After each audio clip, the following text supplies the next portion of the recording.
Her ex-husband tried to deceive her in court, then she revealed something he never expected. The courtroom was colder than she remembered, despite the late spring sunlight filtering through the tall windows.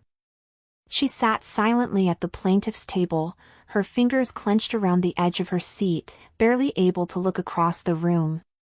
Her ex-husband sat just feet away, smugly whispering to his attorney while occasionally glancing her way with that familiar, arrogant smile, the same smile he wore the night he threw her suitcase onto the lawn and told her she had nothing.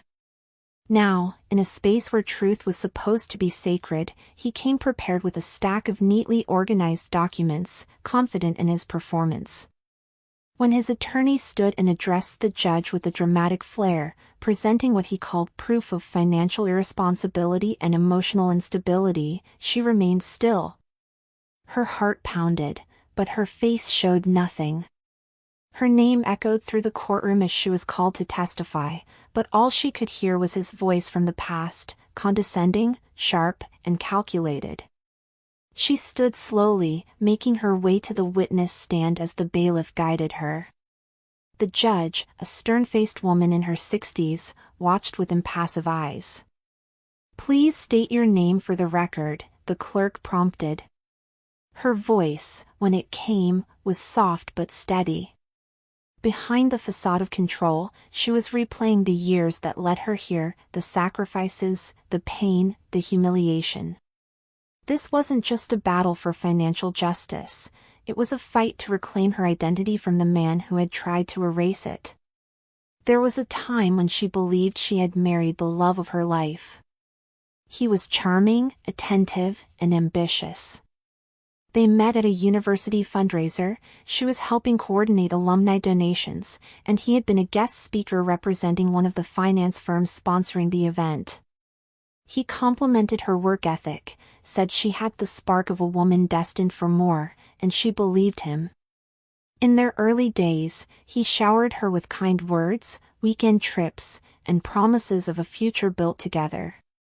They laughed often back then, and she mistook his possessiveness for protectiveness. He insisted on paying for everything, saying, "My wife shouldn't have to work when I can provide it all." At first, it felt like care. Later, it would feel like a cage. The wedding was elegant, not extravagant, held in a garden surrounded by their closest family and friends. She remembered her mother squeezing her hand right before she walked down the aisle, whispering, "Are you sure?" and how she brushed it off as pre-wedding jitters. By then, he had already begun isolating her. He encouraged her to leave her job, subtly undermining her confidence, planting seeds of doubt with every passing month. "You're too stressed," he'd say. "Why waste time working when we're building a family?" She gave up her position, thinking it would only be temporary. She trusted him. But over time, the walls of their house grew thicker, the silence colder, and his eyes, once warm, now held something darker. The first real crack came quietly. It wasn't a scream or a fight, but a question asked with just enough venom to sting. "Do you really think you're contributing anything around here?" It was a casual dinner, one they barely spoke through, when he lobbed the words across the table like a lazy insult. She blinked at him, fork frozen midair. He didn't even look up. That night, she lay in bed staring at the ceiling while he slept peacefully beside her. The house was beautiful, the bills were paid, but the silence between them had grown unbearable. Every time she tried to speak about returning to work or pursuing a hobby, he twisted her words. "Why would you need more? Isn't this life enough?" She began to shrink inside herself. The emotional manipulation became routine. He was always right, she was always wrong. If she cried, she was too sensitive. If she protested, she was ungrateful. The man she had loved had slowly become a stranger who controlled her finances, her schedule, her self-worth. He monitored her calls under the pretense of protecting their marriage. Her world had narrowed to the confines of their home and the roles he assigned her. The worst part was that no one suspected a thing. To outsiders, they were a picture of success, a well-dressed couple who donated to charities and threw tasteful parties. But behind closed doors, she lived in the shadow of a man who built his pride by tearing her apart piece by piece. She began to detach before she even realized it. It started with long walks in the early morning, the only time she felt free. She would stroll through their quiet neighborhood with headphones in, pretending to listen to music but really just breathing, thinking, and trying to remember who she had been before him. When she looked in the mirror, she saw someone hollowed out. The sparkle in her eyes had dulled. On one particularly hard morning, she called her sister, a call she hadn't made in over a year, and said, "I don't know who I am anymore." Her sister's voice cracked on the other end. "Then maybe it's time to find out." That conversation planted a seed of change. She began secretly meeting with a therapist who worked pro bono with women in unhealthy relationships. Those sessions became lifelines.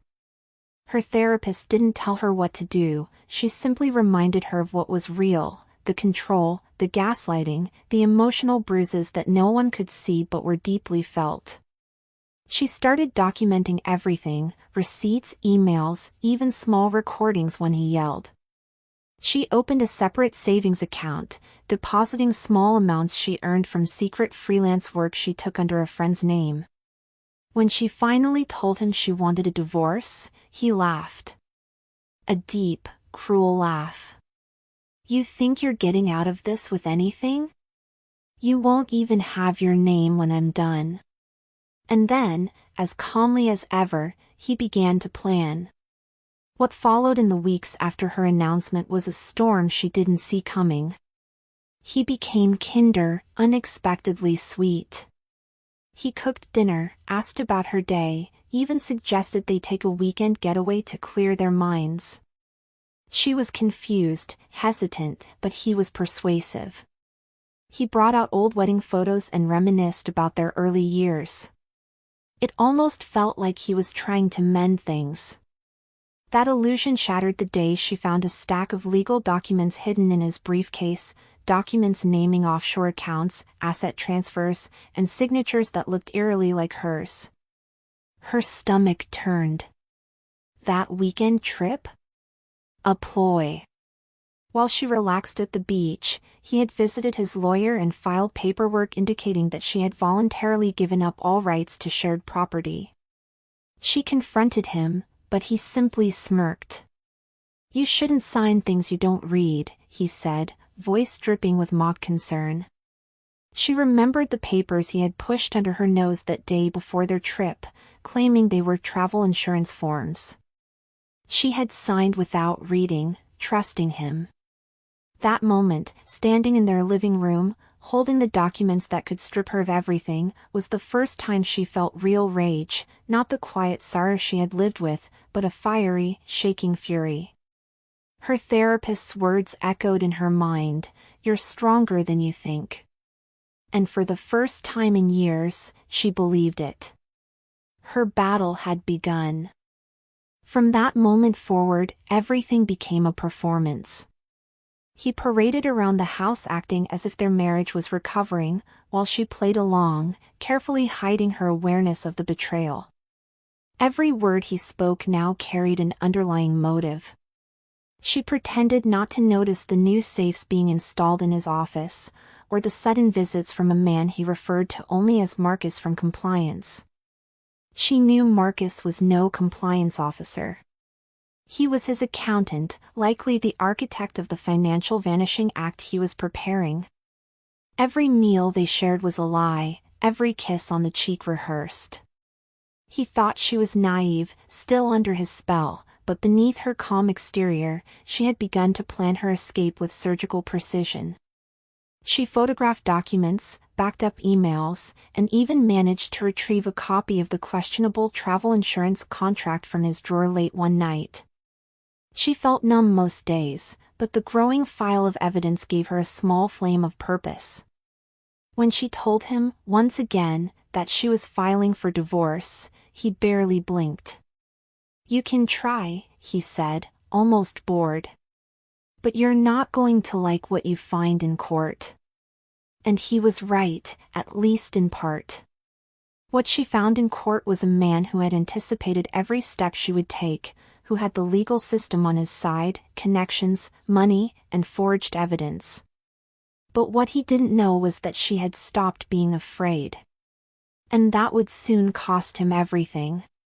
2 weeks after the second announcement of divorce, he made his move. She returned home one evening from a meeting with her lawyer to find the locks changed. Her key no longer worked. On the front door, a note, typed in bold, read, "This residence has been transferred to sole ownership. Entry is unauthorized." Panic surged through her. She banged on the door, called his phone, no response. A neighbor watched awkwardly from across the street, pretending to check his mail, avoiding eye contact. She was humiliated. Her belongings were inside. Her wedding ring, still on the dresser, her childhood photo albums, even her work laptop. It felt like the final stamp of his power over her life. She drove away without knowing where to go. Hotels were too expensive, and friends were hesitant to get involved in a messy divorce. Eventually, she found a low-cost extended-stay motel, the kind with flickering hallway lights and old cigarette burns on the carpet. As she sat on the edge of the bed that first night, staring at the peeling wallpaper, her body began to tremble, not from fear, but from sheer exhaustion. Her phone buzzed with an email from his lawyer, stating she had voluntarily left the marital home. That was the narrative he was constructing now. That she had abandoned the property and therefore forfeited any claim to it. She saved the email immediately, forwarded it to her own attorney, and took a deep breath. He might have stolen her house, but she was done playing defense. The next blow came when she checked her joint bank account, only to find it empty. He had drained everything, checking, savings, even the modest investment fund they had built together years ago. She called the bank in disbelief, only to be told that the funds had been legally transferred to an account in his name, and that her name had been removed 2 weeks earlier. She remembered the conversation they had in the kitchen that day, where he told her he was consolidating finances to prepare for the divorce. "It'll make things easier when we divide things fairly," he had said. Fairly. That word echoed in her mind like a cruel joke. She hadn't questioned him then, just one of many decisions she regretted now. She was left with less than $300 in a hidden envelope she had stashed in her purse. Her credit cards were frozen, all in his name. Even her car, the one she had driven for 5 years, was suddenly repossessed due to an overdue loan she didn't know existed. He had stopped paying it months ago, likely in preparation for this moment. The financial rug had been pulled from beneath her feet, and she was falling fast. But with each freefall came clarity. She called her attorney and requested a full investigation into the financial transfers. She contacted her former employer, asking if they had any contract records on file. And late at night, alone in the dim motel room, she began piecing together the jigsaw of his calculated destruction. What he didn't understand was that his precision was his weakness. He left trails. When the first hearing came, he arrived in a tailored suit with a new woman on his arm. She was younger, tall, and wore a smug expression, clearly briefed on the role she was meant to play. Whispers circled through the hallway as they made their way into the courtroom. She heard one woman mutter, "That must be the ex-wife," as if she were some failed version of the polished woman beside him. Her ex-husband waved to a few acquaintances in the gallery, and when his eyes met hers, he didn't blink. He was enjoying this. He had constructed a perfect image, wealthy, generous, remarried to a sophisticated woman, and unfortunately burdened by a former spouse who had allegedly become unstable and vindictive.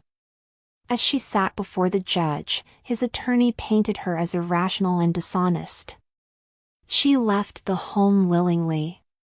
She drained the accounts prior to departure. We have documented proof that she signed over asset rights. They even submitted printouts of doctored messages where she appeared to admit guilt. Her cheeks burned. The judge glanced at her disapprovingly, clearly swayed by the presentation. She didn't cry. Instead, she sat silently, her hands folded, and listened. She realized then that this wasn't just a trial over money or property, it was a war on her character. He was attempting to erase her from the narrative completely, leaving only a stereotype behind, the bitter, abandoned ex-wife. But she knew who she was. And now she knew exactly how to fight back. That night, she walked the city streets for hours, unable to sleep. The motel room felt too small, too loud with the sounds of traffic and arguments from nearby rooms. She needed air. She passed couples holding hands, parents walking with kids, and even a woman laughing into her phone, all normal scenes that suddenly felt foreign. Her life had been uprooted. Her dignity had been trampled in a public forum. But the more she walked, the more a strange resolve settled into her chest. This was not the end. It was just the middle of a chapter he hadn't finished reading. He had underestimated her in every way. That arrogance would be his downfall. The next morning, she returned to her lawyer's office with a different energy. "We're not settling," she said. "We go to trial, and we go all the way." The lawyer, a woman in her early 30s with a sharp mind and tired eyes, nodded slowly. "Then we're going to need everything you've got." She pulled out a flash drive, the one she had been building secretly since that night she found the fake documents. It held messages, photos of paperwork, bank logs, even voice memos she had recorded during their arguments. The lawyer plugged it in and began to scroll. Her eyebrows lifted. This might just be enough. And for the first time in months, she allowed herself a small smile. The storm wasn't over. But she had finally found her footing within it. Her lawyer's name was Vanessa, and though she was young, she carried herself with quiet authority. She had seen enough cases like this to recognize patterns of coercion and control. The more she reviewed the materials, the more disturbed she became. "This isn't just a matter of division of assets," Vanessa said, her voice steady. "It's fraud. He forged your signature, manipulated timelines, and presented doctored communications as evidence. This isn't negligence, this is a calculated crime." For the first time, someone believed her fully, not just emotionally, but legally. Vanessa agreed to take her case pro bono until a settlement could be reached, promising, he chose the wrong woman to underestimate. Together, they began preparing their defense. Vanessa contacted forensic analysts to examine the digital signatures on the insurance documents. She submitted requests for subpoenas of bank transfers and started building a timeline of the couple's financial history. Meanwhile, the protagonist dug through every box, bag, and digital folder she had, searching for anything he may have missed. At night, in the dim motel room, she sat cross-legged with her laptop and a folder of printed emails. Each document she rediscovered felt like reclaiming a piece of her lost narrative. She wasn't just gathering evidence, she was rewriting the story he tried to erase. Days turned into weeks as they worked silently, methodically, pulling threads from the fabric of lies he had spun. One afternoon, Vanessa called her in with excitement. "I found something," she said, her eyes gleaming. An email from his accountant had been attached to a chain he accidentally forwarded years ago, long forgotten in the inbox. The message mentioned shifting assets to offshore holdings before the divorce announcement, and worse, it included the phrase, "She'll never see it coming."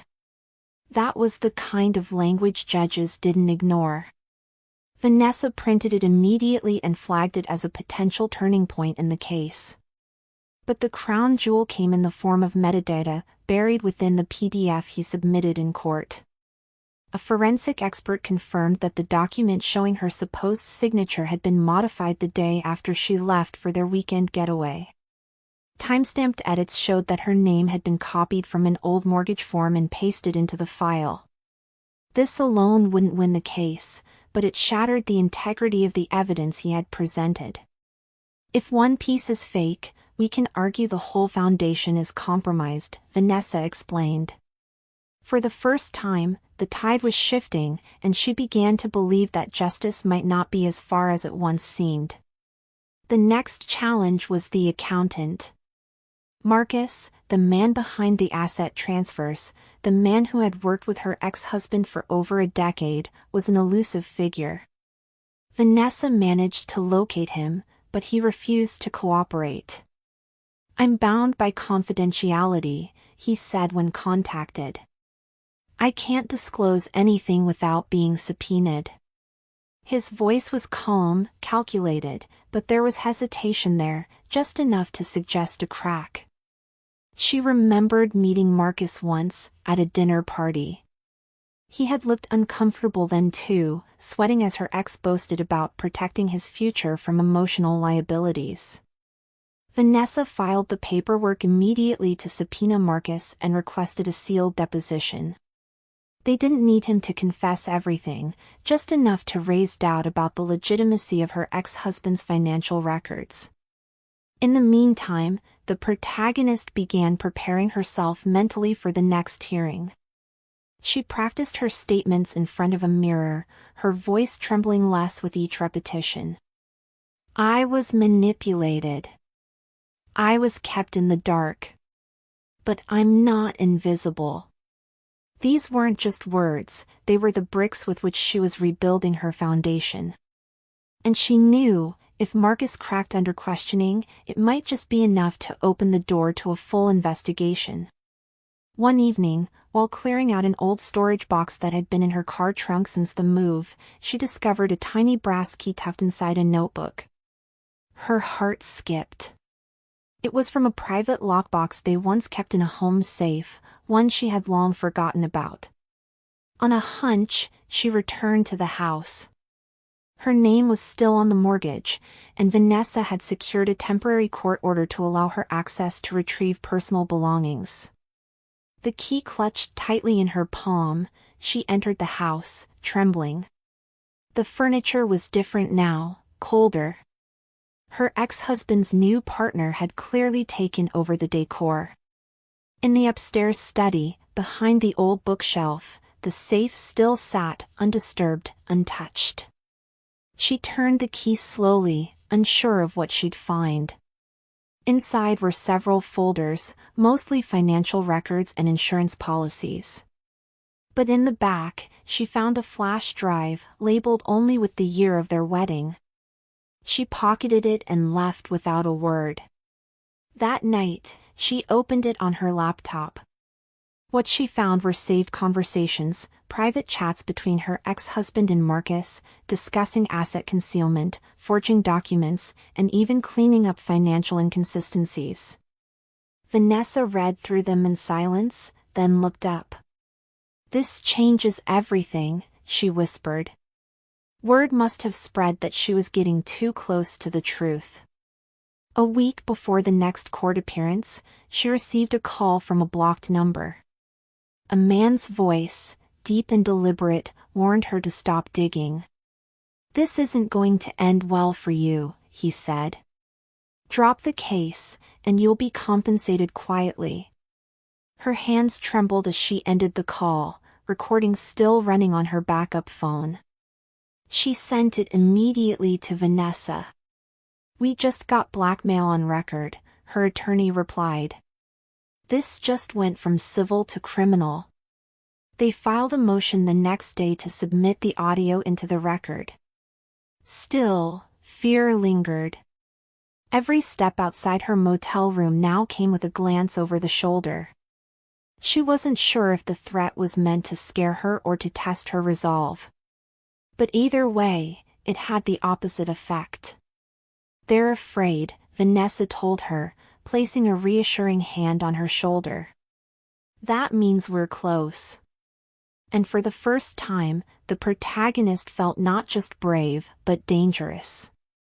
She had the truth, she had the evidence, and now, she had a reason to see this through no matter what came next. The storm she had been forced into was now hers to command. The morning the court accepted the subpoena for Marcus's deposition, Vanessa smiled for the first time in days. "This is the beginning of the unraveling," she said. The judge had reviewed the audio of the threat and allowed it to be submitted as evidence, citing concern for witness intimidation. Marcus, now legally bound to testify, sent word through his own attorney that he would comply, nervous, but unwilling to risk being implicated deeper. The shift was subtle, but unmistakable. The confidence her ex-husband once wore like armor began to show cracks. He stopped smiling in court, his eyes darting toward Marcus every time his name came up. Meanwhile, Vanessa arranged for a forensic tech to accompany Marcus during his deposition, comparing his statements with data pulled from the flash drive and metadata from the forged documents. Piece by piece, Marcus admitted involvement, though carefully. "He told me she wouldn't notice," Marcus said, wiping sweat from his brow. "I shouldn't have helped, but he said it was just temporary. He said he'd fix it later." The session was recorded, transcribed, and submitted immediately. Vanessa turned to her client afterward and said, "He's officially no longer just your ex-husband. He's a defendant in a potential fraud case." At the next court session, the energy in the room felt different. The judge, who once regarded her with cool skepticism, now addressed her with increased respect. Her ex-husband, on the other hand, seemed smaller, his arrogance replaced with visible irritation. His new partner, who once entered the courtroom with her chin lifted high, kept her eyes on her phone, avoiding attention. Vanessa rose and addressed the court. "We have new evidence and a signed affidavit from the accountant indicating that fraudulent activity was committed to obscure marital assets." A hush fell over the courtroom as the documents were handed to the judge. Her ex-husband's lawyer requested a recess, visibly unsettled. "We were not made aware of this information prior," he said, his voice stiff. But the judge denied the delay. "You'll have time to respond. But today, we proceed." For the first time, the protagonist saw panic in her ex-husband's eyes. She knew that look, it was the same look he gave the night she told him she was leaving. Only this time, the power dynamic had flipped. He wasn't the predator anymore. He was the cornered one, and the courtroom was no longer his stage, it was hers. The hearing drew attention. A local legal blog had picked up on the case after the court confirmed allegations of forged documents. They didn't use real names, but the timing, location, and nature of the claims were enough for people close to the family to start connecting dots. Friends from their old social circle began reaching out, some out of curiosity, others out of guilt. One woman who had distanced herself years ago sent a message that simply read, "I always knew something wasn't right. I'm sorry I didn't say anything." She read the message twice, unsure how to respond. At the same time, the pressure mounted. Her ex-husband's attorney now spoke with hesitation, rarely making eye contact with the judge. They had tried to suppress the email chains and metadata records, but the judge refused. "This court does not protect the manipulation of the legal process," she said sternly. The audio recording of the threat played next. A quiet chill settled over the courtroom. When her ex's voice echoed through the speakers, warning her to back off or regret it, the silence was suffocating. No one looked at him. Not even his attorney. In that moment, the illusion he built for years collapsed beneath the weight of his own voice. That night, after returning from court, she received a knock at the motel door. It was nearly midnight. Cautiously, she opened it to find Marcus standing there, hands stuffed in his coat pockets, eyes hollow. "I just needed to say something," he muttered. She let him speak from the doorway. "He told me, if I didn't help, he'd ruin me. He said he had dirt on me. I didn't know how far he would go. I didn't know you'd fight back." He pulled out a USB stick. "There's more. Stuff I didn't give the court. You should have it. It proves he planned this even before you said you wanted a divorce." She hesitated but accepted it. The next morning, Vanessa scanned the contents. It was explosive correspondence between her ex-husband and another lawyer, dated months before the divorce, discussing strategies to transfer assets to dummy companies. There were spreadsheets tracking the anticipated division and notes estimating what she'll believe she's entitled to versus what I'll actually give. Vanessa took a long breath. "He's done," she said. "After this, not even his money can protect him." On the day of the next court appearance, she dressed differently. Not to impress, but to remind herself of who she had become. She wore her hair back, a blazer she found at a second-hand shop, and a calm expression that even the bailiff noted as she passed through security. Inside the courtroom, Vanessa submitted the new drive along with Marcus's statement of delivery. Her ex-husband's attorney objected, but the judge silenced him. "We will review," she said, her tone clipped. Then she looked at the protagonist directly. "Do you wish to make a statement?" the judge asked. She rose slowly, hands steady. "For years, I was told I was nothing without him. I believed that. Until I realized he had built his power by making me small. But I'm not small. I was never small. I was just silent." She didn't cry. She didn't shake. The courtroom, once filled with eyes watching to see her fall apart, now listened in full silence. Even her ex-husband didn't look up. In that moment, she reclaimed everything he tried to bury. Not just her name. Her strength. Her voice. The final phase of the trial opened under a dense cloud of tension. The gallery was filled, colleagues, distant family members, and even reporters from local media had come to witness what was now being called a landmark divorce fraud case. Her ex-husband sat rigid, his jaw clenched, while his lawyer whispered rapidly into his ear. The judge entered, expression unreadable, and instructed both parties to proceed. Vanessa stood with calm control, beginning her argument not with an accusation, but a timeline. "This is the story of deliberate deception," she said. "But it's also the story of a woman who refused to be erased." Over the next hour, Vanessa presented evidence methodically, altered bank records, the metadata analysis, Marcus's testimony, the audio threat, and finally, the spreadsheet from the flash drive. With each new revelation, the tension mounted. The judge took notes steadily, barely reacting, but it was clear the room was absorbing every word. When Vanessa sat down, the silence was heavy. It was no longer just a matter of finances. The case had become a mirror to every quiet injustice many had seen but ignored. And now, the reflection was too loud to look away. When it came time for her ex-husband to testify, he walked to the stand with a stiffness that betrayed his inner panic. Gone was the confident smirk, the casual air of superiority. His hands fidgeted with the lapel of his jacket as his own lawyer attempted to guide the narrative. "I never meant to harm her," he said, voice low, attempting to appear composed. "We simply had different visions of the future."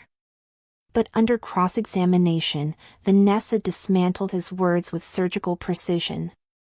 "So, your vision of the future involved offshore accounts, forged documents, and silencing her with legal threats?" He stumbled over his answers, deflecting, contradicting himself, and eventually refusing to respond. When confronted with the spreadsheet from his own drive, he finally snapped. "She was going to ruin me," he shouted, losing composure. "I built everything. She just stayed at home." The courtroom froze. The judge leaned forward. "Thank you," she said, her tone icy. "That's all we needed to hear." His lawyer buried his face in his hands.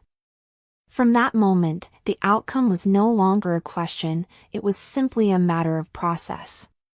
The facade he had so carefully crafted had collapsed in full view. By the end of the day, the story had already spread. News articles began circulating online, businessmen accused of fraud in divorce case. Photos of her ex-husband leaving the courthouse, face pale, eyes downcast, were shared alongside quotes from courtroom observers. "He looked like he'd lost everything," one wrote. And he had. Within a week, several of his corporate contracts were suspended, pending further investigation. Investors pulled out. His name, once associated with control and confidence, now trailed headlines about deceit and criminal liability. She didn't smile when she saw the articles. There was no pleasure in watching someone self-destruct, even someone who had caused her pain. What she felt was a release, as if a great weight had lifted from her chest. The version of her he had sold to the world, the weak, incapable woman, was gone. In her place stood a survivor who had faced the storm and stood firm. And now, the world saw what she had always known: he didn't destroy her. He only revealed himself. The courtroom was silent as the judge began reading the verdict. Her voice was steady, her words deliberate. The court finds that a pattern of deceit and manipulation was used to conceal marital assets, suppress legal representation, and intimidate the petitioner through both legal and non-legal means. Every sentence felt like a piece of her identity being returned. The petitioner is hereby granted full access to the joint estate, with additional damages awarded for emotional and legal distress. Her breath caught in her throat. She hadn't expected the damages. The judge continued. Furthermore, the forged documentation has been referred to the district attorney's office for criminal review. Her ex-husband shifted in his seat, visibly shaken. The gavel fell. It was over. She remained seated for a moment, letting the verdict settle into her bones. This wasn't just a legal victory, it was the restoration of her truth. And that was worth more than any financial settlement could ever measure. Outside the courthouse, the crowd parted as she stepped down the stone steps. Reporters shouted questions, cameras flashed, but she walked straight ahead, ignoring them all. Vanessa walked beside her, silent, hands folded, sharing the moment without speaking. A few feet away, her ex-husband stood alone, waiting for a car that didn't come. His lawyer had left, and his new partner was nowhere in sight. For a moment, their eyes met, but she felt nothing. No anger, no satisfaction. Just closure. She returned to the motel that night one last time, packed her things in silence, and looked around the room that had been both prison and refuge. As she zipped her final bag, she caught her reflection in the mirror. She barely recognized the woman staring back, but not because she looked different. It was because, for the first time in years, she saw herself as whole. Tomorrow, she would leave this place. Not to escape, but to begin. And this time, no one would take anything from her again. She moved into a modest apartment on the edge of town, overlooking a quiet park with tall trees that danced softly in the wind. It wasn't luxurious, but it was hers. She chose every piece of furniture, every curtain, every book on the shelf. The place breathed freedom. The first night, she lay on the mattress, still unboxed, watching the ceiling with a small smile. There was no one telling her what time to sleep, what to say, or how to be. The silence no longer felt suffocating. It felt sacred. Her mornings became rituals of small triumphs. She brewed her own coffee, played music without fear of judgment, and walked barefoot on the wooden floor, learning the creaks and warmth of her space. In time, she began volunteering at a legal aid center, helping other women understand their rights. "You have a voice," she told one woman, gently placing a hand on her shoulder. "Even if they tried to take it from you, it's still yours." And in saying those words, she heard them echo inside herself too. One afternoon, as she left the legal center, she saw a familiar figure across the street. It was her ex-husband, alone, dressed plainly, speaking quietly on a phone. He looked older somehow. Diminished. Their eyes met, briefly. He didn't approach her. There was no confrontation. No final words. Just a pause, a shared recognition of everything that had passed. And then he turned and walked away. The moment felt like a page turning, not angrily, not dramatically, but with calm resolve. She realized she didn't need an apology anymore. The justice system had spoken. But more than that, she had lived her truth fully. What he had tried to destroy wasn't her reputation or her finances, it was her sense of self. But she had found it again, not in a courtroom, but in the quiet aftermath. It was in the sound of her own laughter, the comfort of sleeping without fear, and the joy of helping others reclaim what they too had lost. Weeks later, she stood in front of her mirror, adjusting a simple necklace before heading to a seminar where she would speak on the topic of financial abuse. The woman staring back at her was no longer hesitant or afraid. Her posture was strong, her eyes clear. The pain hadn't vanished, but it had transformed into strength, into wisdom, into something immovable. She had become the kind of woman she once admired from afar, resilient, unshaken, whole. As she stepped onto the stage and faced the audience, she saw nervous eyes, quiet women who had brought their stories in silence. She took a deep breath and said, "They tried to make me believe that silence was strength. That endurance was love. But real strength is speaking. Real love doesn't erase you. And truth, no matter how hidden, always finds light." The room remained silent for a second, then applause erupted. Not loud, but full of weight. And in that applause, she heard recognition. Over time, letters began arriving. Some were from women she had helped. Others were from strangers who had read about her story and felt seen for the first time. One woman wrote, "I stayed for 12 years. But after hearing you speak, I left. I finally left." Each message brought a rush of emotion.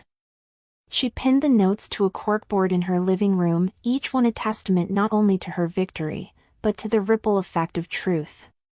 Among the envelopes, one day, came a handwritten note from her ex-husband's former assistant. "I should have spoken up sooner. I was scared. But I want you to know, I always believed you." She folded the letter carefully, placed it with the others, and whispered to no one in particular, "That's enough now." The past would never be erased, but it had lost its hold. She was no longer defined by what she survived, but by what she chose to become after. On a crisp autumn morning, she walked through the park near her apartment, the leaves beneath her feet painting a mosaic of orange and gold. She paused near a bench, where an older woman sat feeding birds. They exchanged a smile, a simple human moment untouched by any past. And she realized, peace doesn't arrive with noise. It comes like this, gently, slowly, after the storm. She sat for a moment, hands folded in her lap, watching the sky. Her journey had been filled with pain, betrayal, and fear. But from that same soil, she had grown resilience, clarity, and purpose. What he tried to bury had become the roots of her rebirth. And now, as the wind carried away the last of the summer leaves, she breathed in deeply and let go of everything. Because she had already won long before the verdict. She had chosen herself.